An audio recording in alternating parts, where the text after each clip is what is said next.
संजीवयन्ति किल शक्तिधरश्वधाम्ना प्रज्ञामूर्च्छास्तचरणश्रवणत्वगादे प्राणान्नमो भगवते पुरुषाय तुभ्यं नमो ज्ञानेश्वराय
संप्रदायातील अधिकारी मंडळी आपल्या सर्वांच्या सहकार्याने आपल्या सर्वांच्या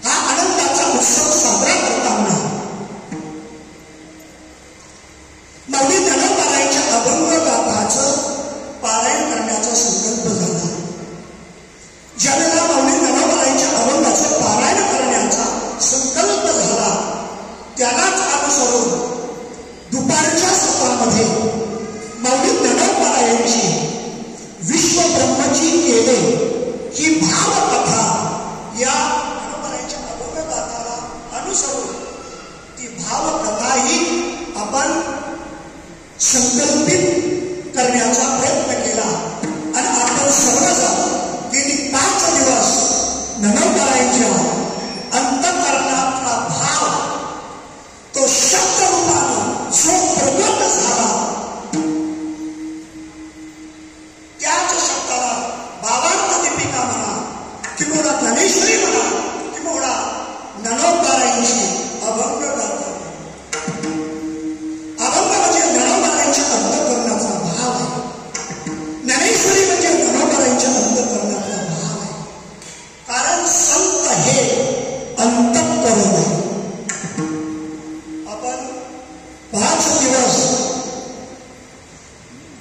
मी म्हणणार नाही 5 दिवस या अलंकापुरामध्ये आणि या आनंद आश्रमामध्ये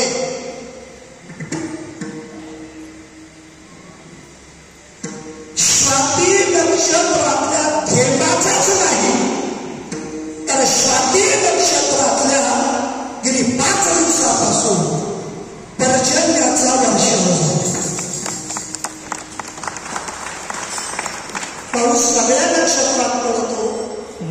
मी म्हणणार नाही इतर नक्षत्रात पाऊस पडत नाही, पण ती ज्ञानोबारायांचा भाव आहे.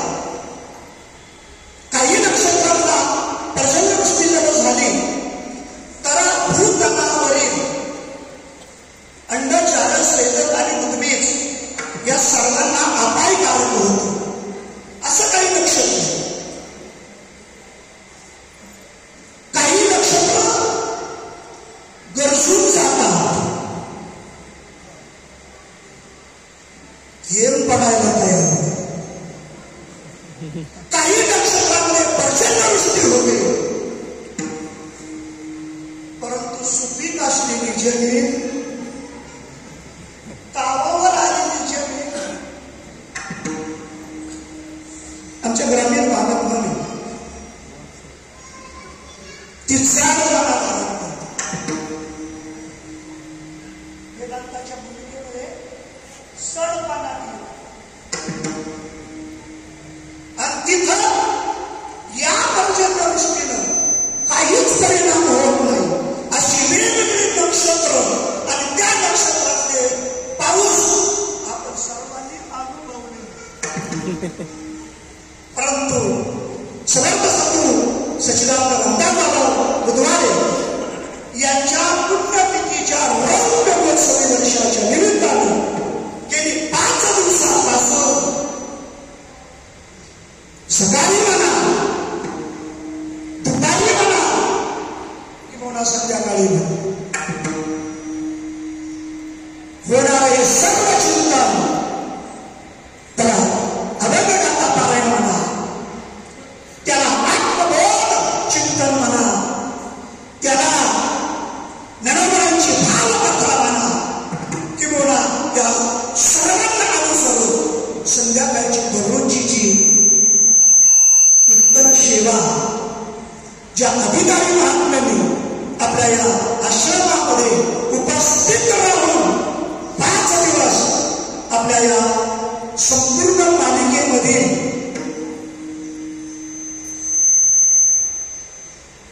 जो क्षत्रिय,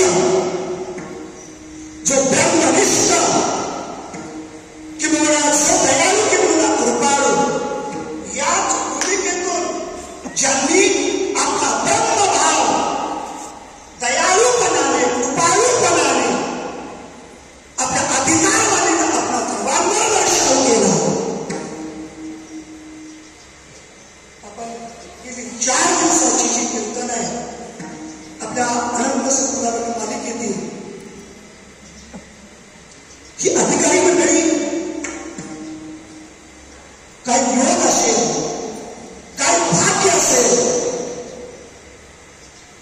याच्यावरून ज्यांचं पुण्यस्मरण आहे, ज्यांच्या पुण्यतिथीचा रौद्र महोत्सव आहे, त्यांचा अधिकार आपल्या सर्वांच्या दर्शनात येईल. या संपूर्ण सोहळ्यानं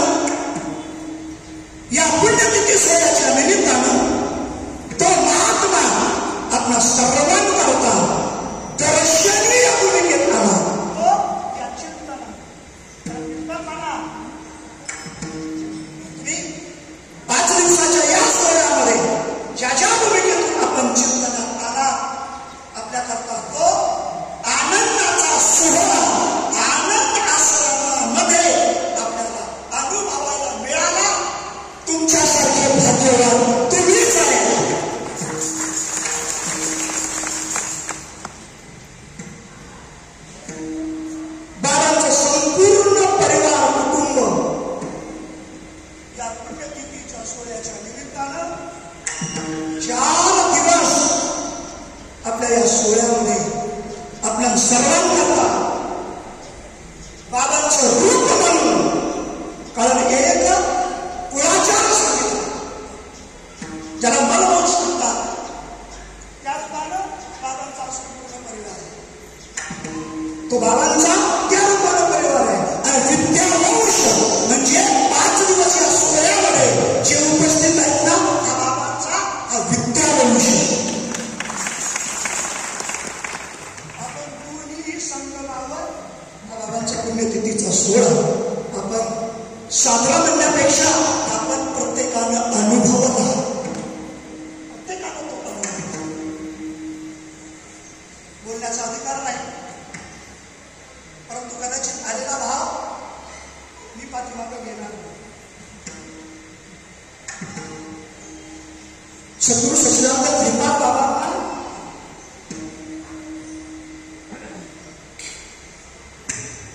बाबांच्या पुण्यतिथीला 26 वर्ष होती. श्रीपाद बाबांचा पुण्यतिथीचा सोहळा या प्रमाणात झाला. काय अधिकार रामदास बाबांचा. अरे या निमित्ताने या आश्रमामध्ये ज्याच्याकरता समूह आहे, ज्याच्याकरता सोहळा आहे, ज्याच्याकरता कथा आहे, ज्याच्याकरता कीर्तन आहे, प्रवचन आहे, ते प्रत्यक्षात बाबांच्या पुण्यतिथीच्या निमित्तानं सर्व विश्वाकरता जे वंदनीय पूजनीय आहे, आपल्या सर्वांचं जे श्रद्धास्थान आहे, ते महात्मा या पुण्यतिथीच्या निमित्तानं आपल्याला दर्शनाकरता या ठिकाणी उपस्थित झाले. गेली 4 दिवसाच्या सर्व चिंतनाला आपल्या सर्वांचं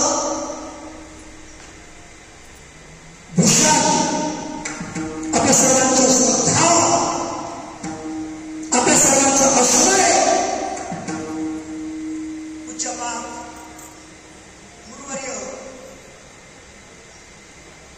डॉक्टर बाबा आताच आपल्या अमृतवाणीनं आपल्यावर वर्षाव करून गेले. खऱ्या अर्थानं तिथंच कामा झाला. बाबा आपण मनोगत व्यक्त करण्याकरता ज्या वेळेला विनंती केली ना, फक्त मी 10-5 मिनिटं बोलतो एवढाच डॉक्टर बाबांचा भाव होता. परंतु व्यासपीठावर आपल्या सर्वांच्या अंतःकरणाचा अधिकार जाणून, आपला श्रवणीय भाव जाणून बाबा जवळजवळ 1 तास आपल्याकरता बोलले. ज्या ग्रंथाचं आपण पारायण केलं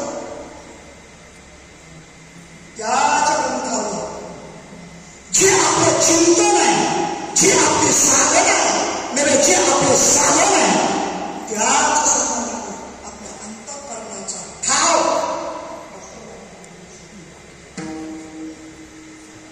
मी बाबांना बोलतो. जाता जाता मला बोलले,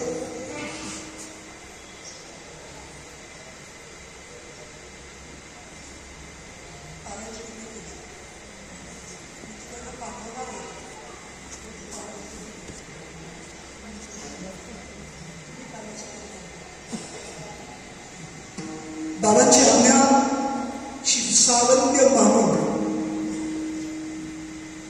मी तुमच्या समोर उभा आहे. मी कशाकरता उभा आहे? 5 दिवस मंडप उभा केला. आपण सर्वांना आता घरी जायचं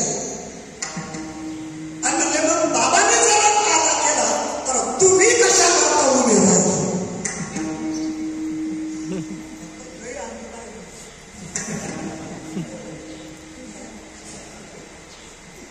एकदा टवकी फुटली म्हणजे एकदा गाडगं फुटलं. अशी येतं लक्षात. तुम्हाला हाताला काहीच अडचण नाही. बोलू कक्षा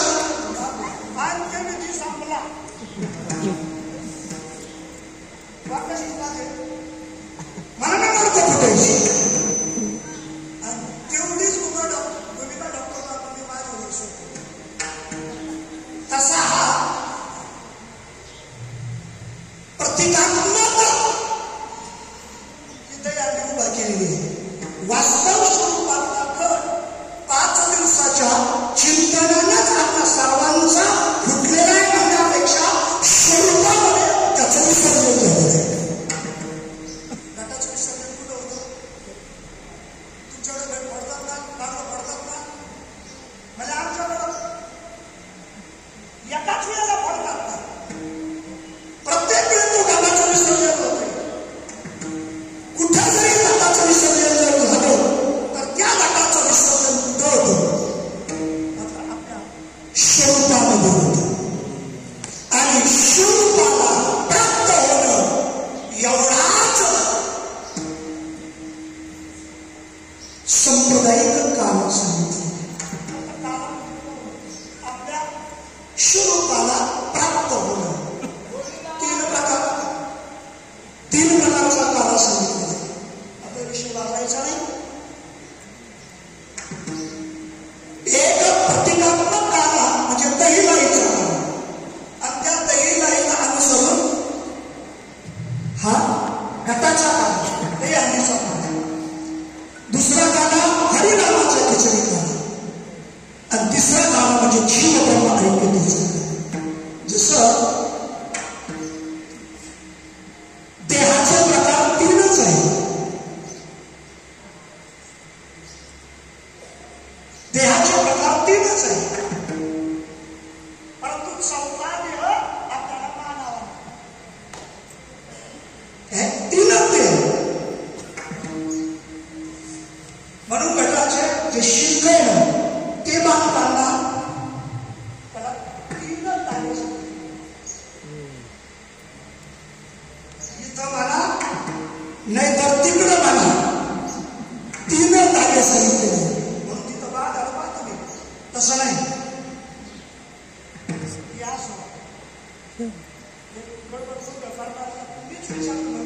हे तीनच का लागतात, म्हणजे तीनच का लागते, म्हणजे ते आम्हाला नाही होतो तिघाची वरी. एवढाच अभंग दही अंडीचा अभंग, एवढाच अभंग. तुम्ही कीर्तन कोणत्या अभंग करा आणि कंठी दैला कृष्ण म्हणी, एवढाच अभंग काल्याचा आहे. बाकीचे काल्या करताय, एवढाच अभंग केवळ म्हणजे एवढाच अभंग म्हणजे काल आहे.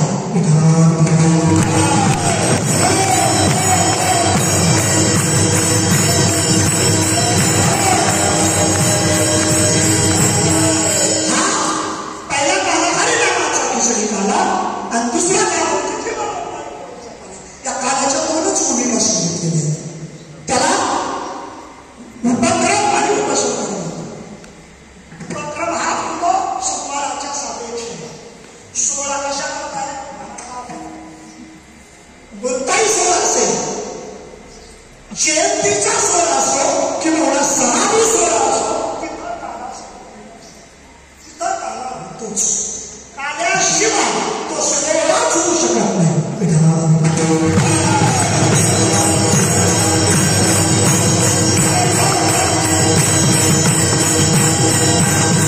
सर्व प्रकारचं श्रवण आपण वेगवेगळ्या महात्म्यांच्या मुखातून आपण श्रवण केलेलं आहे. खऱ्या अर्थानं आपल्याला यावर्षी लक्षात आलं,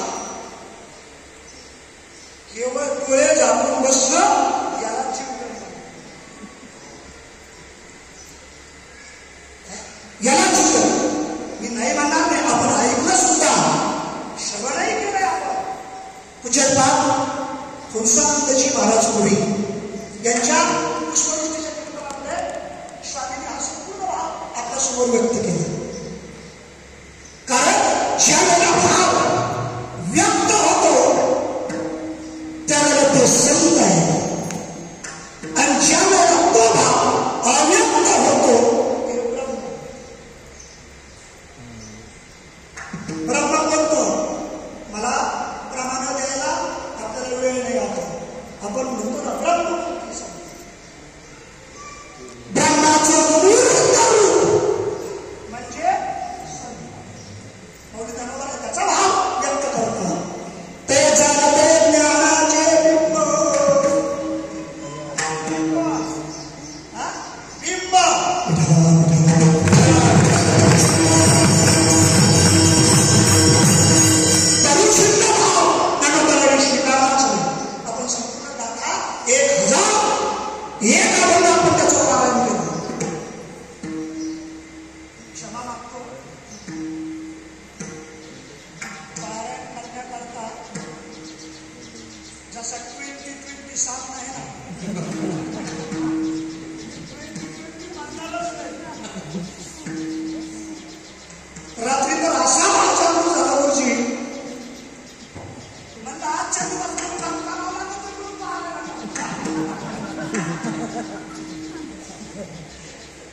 समाप्ती होती का नाही असा प्रश्न वाचत राहिलो. परंतु त्याचा अनुमान आला. डॉक्टर बाबा स्वतः बोलले, या ग्रंथाच्या कोणाच्याही अंतकरणामध्ये भाव होत नाही. कीर्तनकाराच्या सुद्धा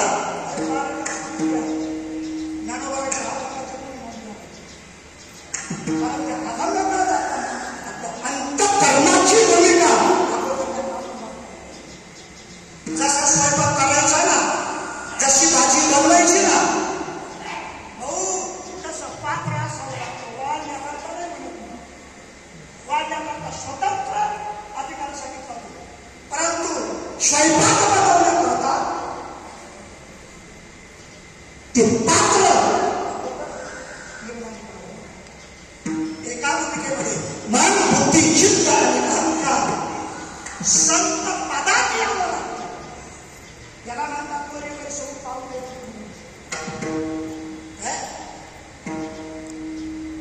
या भूमिकेत संतांच्या मुखातून शब्द त्या भूमिकेत यावं. इथं अंतःकरणाचे अधिकारी असावे लागतात. कोणी भारे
तुमच्या आमच्या कर्तव्य नरबरा व्यक्त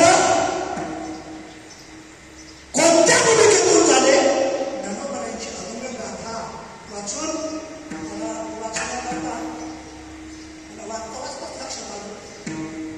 आपण पारायण करतो ना, कोंबडी उकिरड्यावर सोडल्यानंतर जसा उकिरडा उकडी दिला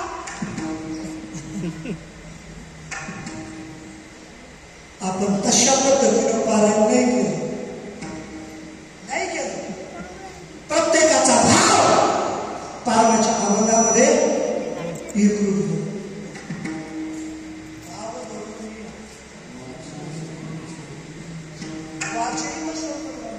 भाव धरुनिया वाचे आणि भाव जागृत झाला तर तो वाचलेला म्हणण्यापेक्षा जिवंत तो मेलेला.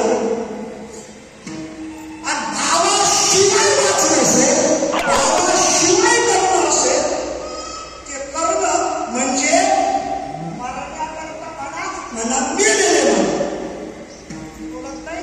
नमोगरांचा भाव काय आजची वरी मरणाचा ऐकेचे आपल्याच्या ठाई या ज्ञानाची आवडी नाही तयाचे जियाद म्हणू काही वरी मरणाचा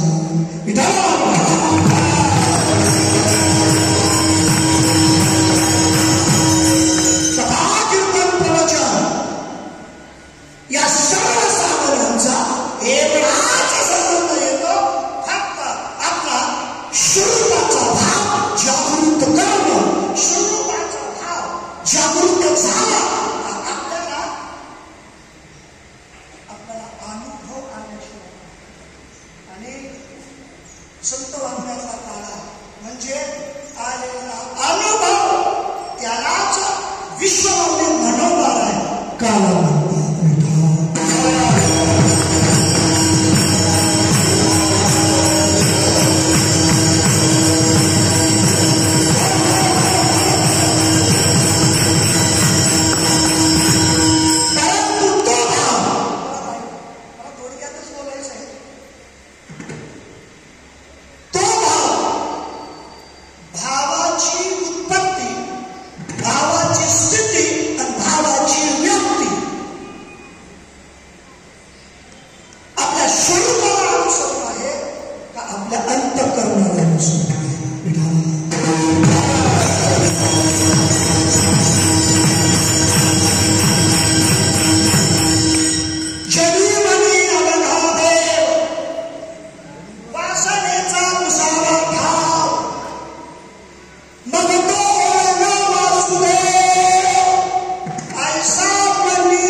गोकुळात कृष्णच मिळाला, गोकुळातला कृष्ण.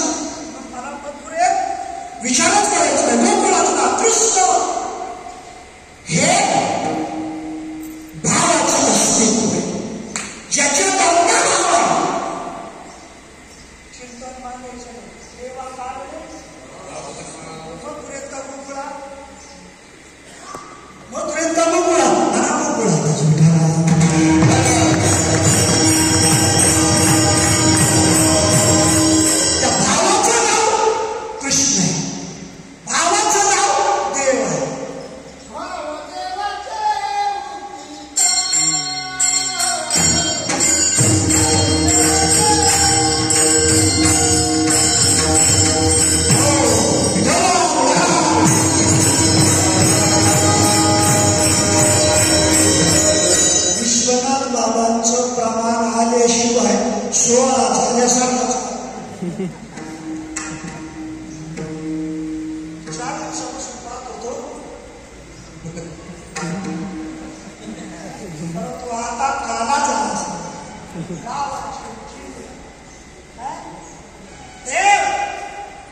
मला माझा विषय सर्वांची क्षमा मागतो. आपल्याला अशा पद्धतीनं वेळ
इथला आनंद सामान्य रूपात कोरडोर होता,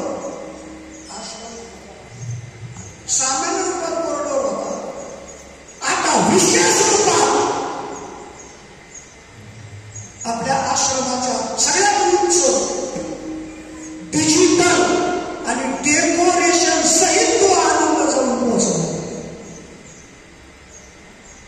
खळ्याच्या उंची नाव पाहिलं तुम्ही सगळं लाईटिंग मध्ये ते सगळ्याच्या उंच डेकोरेशन मध्ये जो आनंद आहे तो आनंद असो. अरे आनंद हा आश्रम आहे, परंतु हा आश्रम आपल्या प्रत्येकाच्या आनंद स्वरूपावर जाण्याकरता प्रत्येकाच्या, कारण प्रत्येकाचं स्वरूप आनंद आहे, प्रत्येकाचं स्वरूप चैतन्य आहे, प्रत्येकाचा अनुभव त्या आनंदाचा प्रकाश आहे. त्या सर्वांना कारण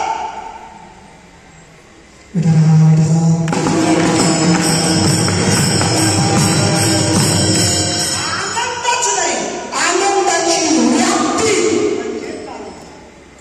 आपण ऐकलं नाही तिथूनच आता 16 सुरू झाला. आनंद रे आजी आनंद रे काय अभ्यंतरी होगा परमानंद रे 1 2 3 4 5 6 युगे विचार मग परमानंद रहा. एकाचा दोनाचा तीनाचा चाराचा पाचाचा आणि सहाचा एवढ्याचा सगळ्यांचा विचार करण्याकरता 7 दिवसावरला संसद मिळावा. 5 दिवस व्हावा तो 7 दिवसाचा असला काय आणि 5 दिवस जरी असला तर आनंद मात्र 1.5 दिवसाचा असो, आनंद मात्र 10 दिवसाचा. कारण प्रत्येकाचं स्वरूप हे आनंद आहे. परमात्म्याचा अनुभव म्हणून श्रुती सांगते आनंद ब्रह्म आनंदाला कारण होतं, कारण आनंद परिच्छिन्न नाही.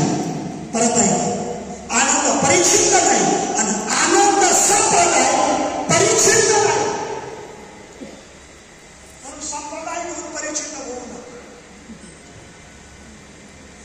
कंपाऊंड करून त्याच्यात घरट बांधू नका. आनंद ही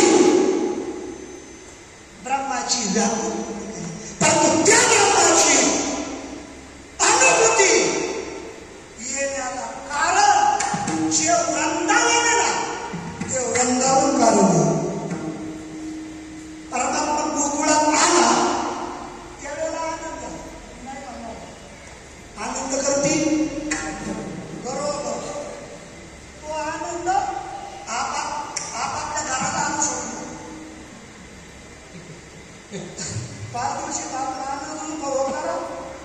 इथं मिळालेला आनंद आश्रमाला आणू सोडून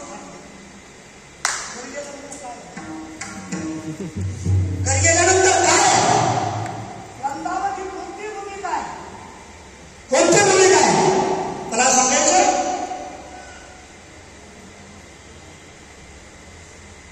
एक वाक्य मी बोलून गेलो होतो, स्पर्श करतो लक्षात काय भाव देवाकडे जातो का आपल्या स्वरूपाकडे येतो. भाव देवाकडे जातो का आपल्या स्वरूपाकडे येतो. एक विचारचे लोक कोडी त्या पदार्थाचं अस्तित्व आहे का तुमचा अनुभव. अशिवाय वाक्य ऐकू येत नसतं. एकदा ऐकलेली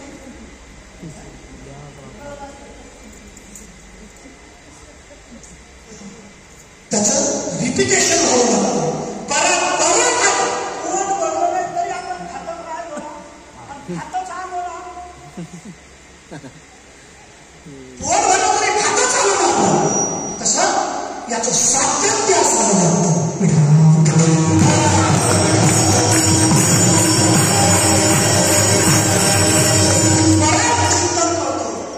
गोडी या पदार्थाचं अस्तित्व आहे.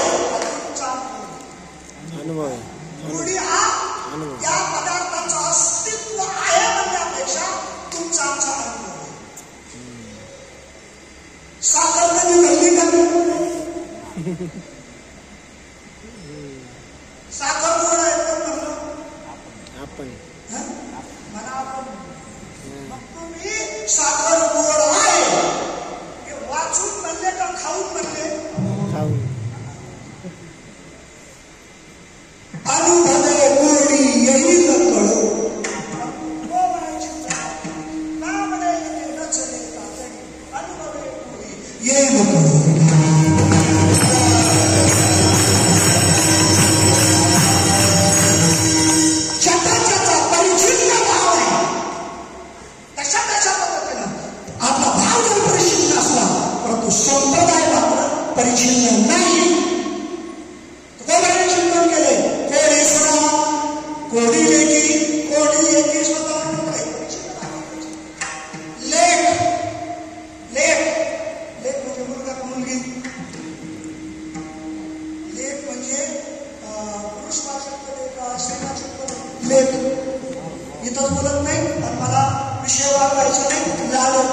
आणि तुम्ही एवढंच ऐकून आता पुरुषच नपुसक असतो, स्त्री सुद्धा नपुसक असतो. मला विस्ताराने बोलायचं नाही. नपुसक ही प्रकृतीचा भाव आहे. पुरुष हा प्रकृतीचा भाव आहे आणि स्त्री हा प्रकृतीचा भाव आहे. म्हणजे प्रकृती वाचक ही त्रिपुटी सांगितली. म्हणून लेख कुठे जाते? लेख हा वृत्तीवाचक पद आहे. परिच्छिन्न ज्यांची वृत्ती येणार तो भाव म्हणजे लेख. एक मिनिट मला वाढवतो. मुलाला लेख म्हणतो, मुलाला लेख म्हणतो तर मुलीला लेख म्हणतो. हे जर लक्षात येत नसतं ना तरी युक्तिवाद करतो. आजारी व्यक्ती आहे आणि आपण दवाखान्यात भेटायला गेलो, कोणा भेटायला जातो. जर पेशंट आजारी व्यक्ती जर पुरुष असेल आणि आजारी व्यक्ती जर स्त्री असेल तर त्या आजारी व्यक्तीची विचारपूस आपण दवाखान्यामध्ये गेल्यानंतर करतो ना. उदाहरणार्थ आजारी व्यक्ती स्त्री आहे, मग आपण प्रकृतीची चौकशी करताना आपण विचारपूस करतो ना. बरी प्रकृती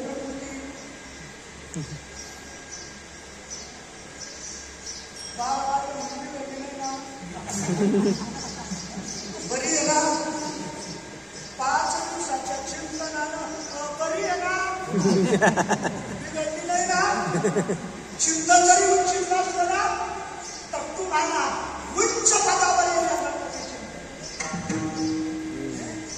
मोदाला घेऊन आपण तिथंच तिचक्या मारे कॅरेट करायला लागलो ना, त्याच्यात बाहेर काढून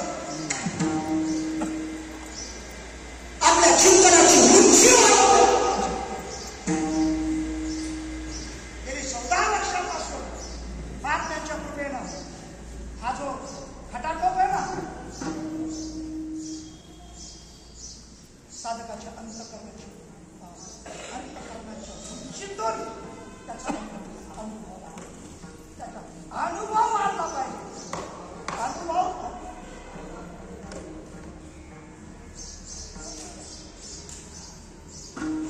परत पाहिल्याकडे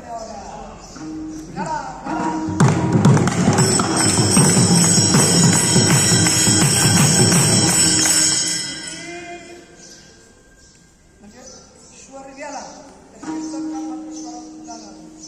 किती कीर्तन पाडला, धबधबा वाजायला लागला ना तरी सुद्धा कीर्तन पाडणार.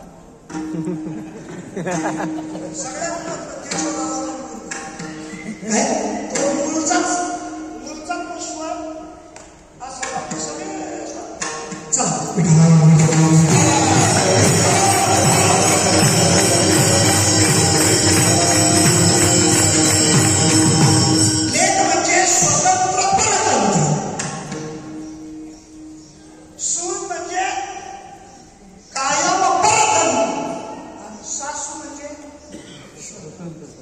इथं 5 दिवस उपस्थित असणारे हे कोणी मनाला सासवे कीर्तनकाराचं पाप घेतो.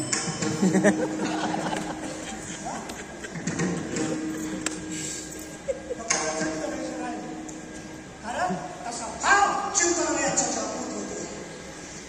भावाचे अवतरण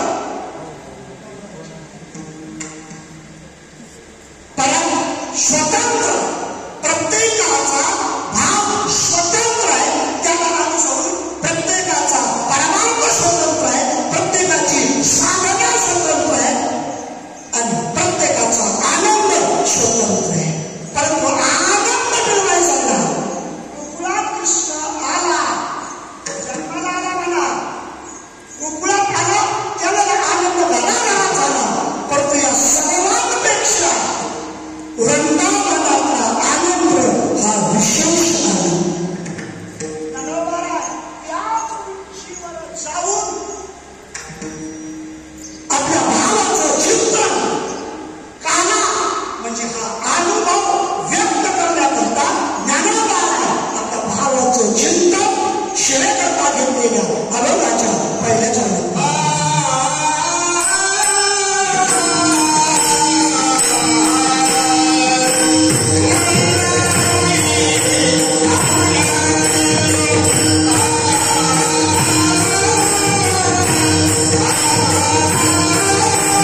पदामध्ये म्हणण्यापेक्षा अवघडाच्या पहिल्याच चरणात साधलेला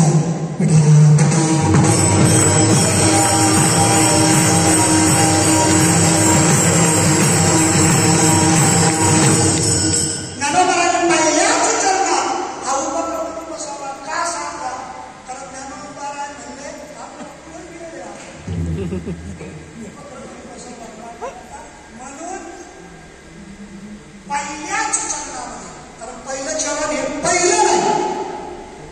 चिंतनात परिहार देताना, सत्तात परिहार देताना, शिकण्यात परिहार देताना पहिला दिवस आणि दुसरा दिवस असा परिहार द्यावा लागतो. पहिला दिवस हा काल्याचा दिवस, पहिला दिवस हा शेवटचा दिवस, शेवटचा दिवस हा पहिला दिवस. या दोन तुम्ही गेला अनुसरूनच परत 16 होणार एक नाही. जर उपासमार जर झाला असताना परत त्याची पुनरावृत्ती चालूच नाही.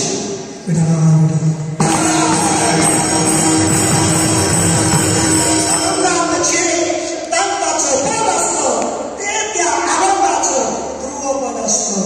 म्हणून आनंदाचा सिद्धांत म्हणजे ध्रुवपद म्हणजे हे पहिलं चरण आहे. वृंदावनी आनंदुरे दोन भूमिका बनवायची. एक वृंदावन आणि दुसरं म्हणजे आनंद.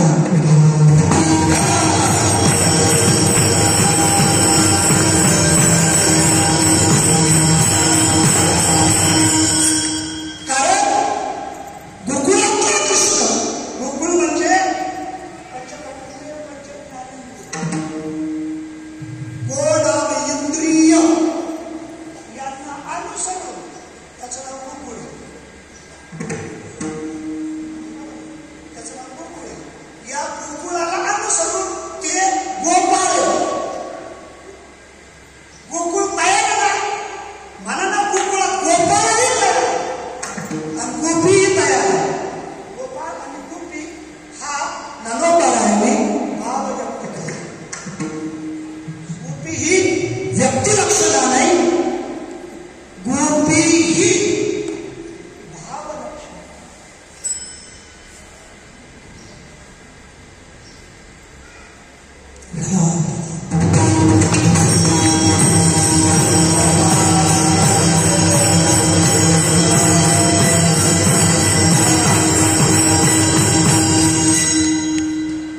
श्रीमद भागवतामध्ये पूज्यपाद पूज्यश्री रामचंद्रजी डोंगरे महाराज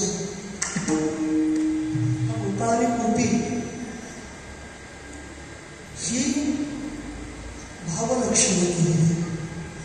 जो आनंदाला कारण आहे, जो तुमच्या आमच्या अनुभूतीला कारण आहे,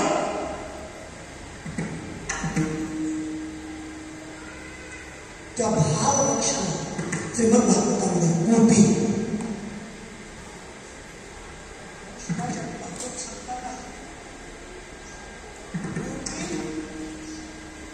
हा शब्द चिरलेला आहे. शब्द भावाला अनुसरून व्यक्त होतो.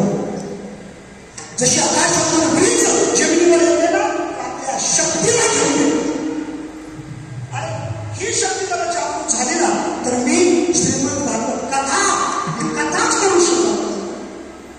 वर्णन केलं तो गोपी भावाला अनुसरूनच चिंतन केलं. परंतु गोपी हा प्रकट भाव व्यक्त करण्याचा डोंगरे महाराजांनी प्रयत्न केला.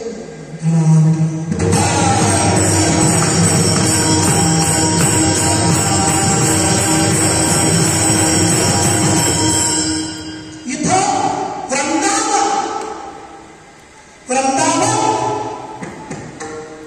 हे आपल्या प्रत्येकाचा अंतःकरण ही भूमिका वृंदावनाची. मला कीर्तन संपवायचं आहे. गोकुळातल्या आनंदाला कारण आहे, अंतःकरण आहे. कृष्ण जन्माचा आनंद व्यक्त करण्याकरता सुद्धा अंतःकरण आहे. कृष्ण अनुभूतीला कारण आहे तुमचं अंतःकरण आहे. उपाधीचा बाप करणं हे पहिलं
दुसरी